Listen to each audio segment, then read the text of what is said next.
Hi, in this video we are going to see how to retrieve the value from HTTP headers in MuleSoft.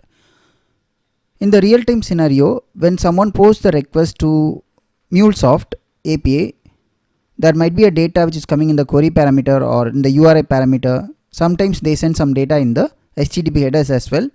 So in this demo we are going to see how to extract HTTP header value in the MuleSoft. So in order to do that, I'll just simply create the project. I'll just click new Mule project and I'll just say HTTP header demo.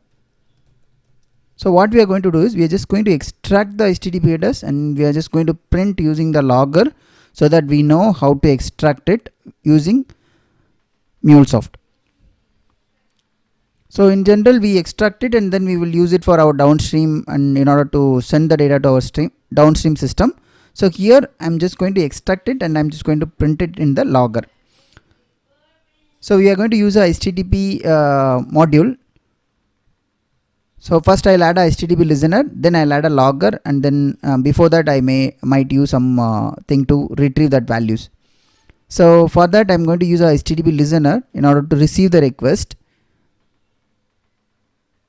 So this is a listener and I'm just going to call this as I'm configuring the connector configuration with the default value. I'll just give OK here and then I'll just call my endpoint as I'll give OK, and meanwhile I'll just try to open Postman as well, and we are going to use this Postman tool to post the data in the header level.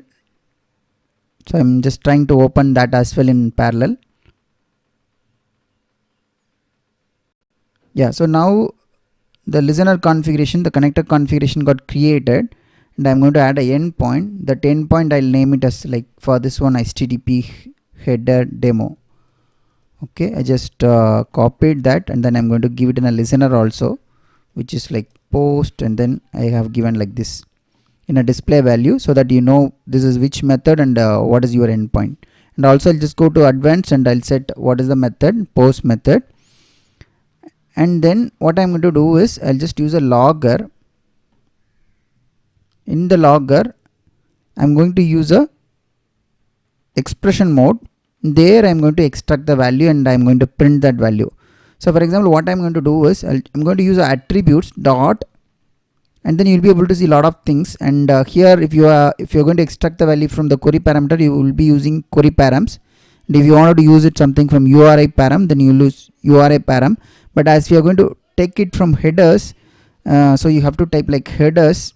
See here, this is a header, and then you just give a dot and you just give a header name. Okay, so for example, I assume I'm going to get some order ID from the headers. Okay, I'll save this one, and that's the one we are printing it here, and I'll save everything.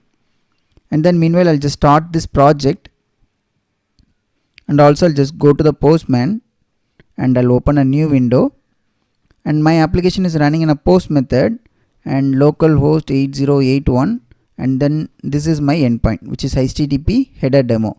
So in the Postman, if you see, there is a parameter tab where you can pass the parameter value, and there is something called HTTP headers. The headers. So here only I'm going to pass that order ID, order underscore ID. I'm just checking that's the one I passed it or not in the logger.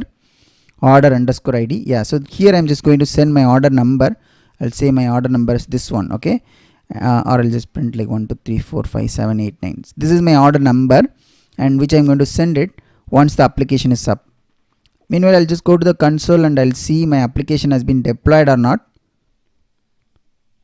So it's bringing up the application. So first it will bring up the Mule runtime and then it will deploy our Mule application. Once it's deployed, we'll be able to see some message called deployed. Then we are good to run it from the Postman.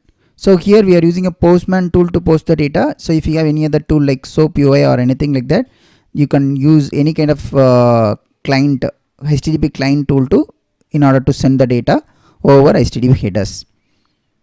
So sometimes, right, in your real use case, there will be application A which will send this data or which will consume our API. When they consume a API, they might send some data in a header values. Okay, so that is what you are trying to explore here, and basically we are trying to extract the value which is going to come in the HTTP headers. So normally this will be called as a custom header, order ID, and this is the value. So the application is up and running now.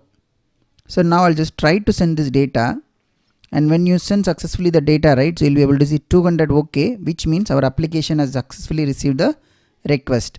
And I'll just go to logger console, and you see here the order ID is getting printed, which means whatever you send it in the headers, that is getting printed. So meanwhile I'll just change this order ID equal to 1001, and I'll send it again, and you will be able to see that is getting printed here. So how we need to extract the value from the custom header?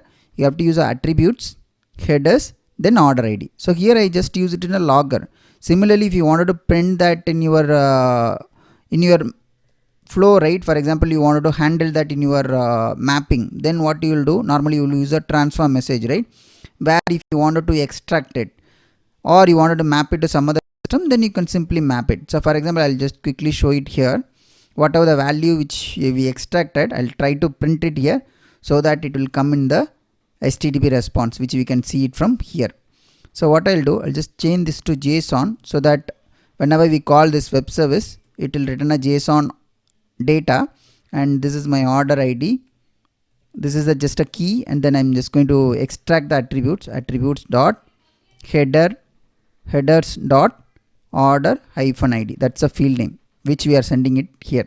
So this field name can be anything, so I'll just give this different order ID value, and this is a JSON, and this is our payload. So whenever someone invokes our web service now, which will print the logger, in addition to that, whatever the value it's extracted, right, and it will send the data in this particular object. So when someone printing with the curly braces and closing with the curly braces, that is called object. And why it's saying one error, unable to resolve reference of ID,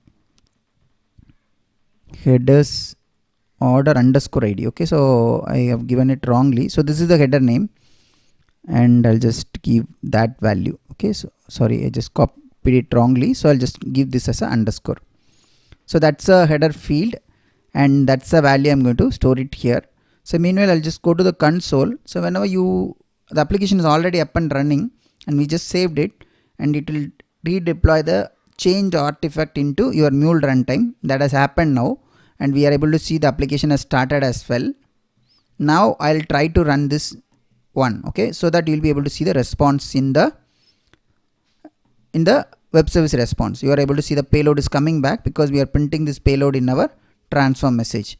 So similarly, once you have the field extracted, you can use it for any kind of target mapping. For example, in your target backend system, you wanted to send the data.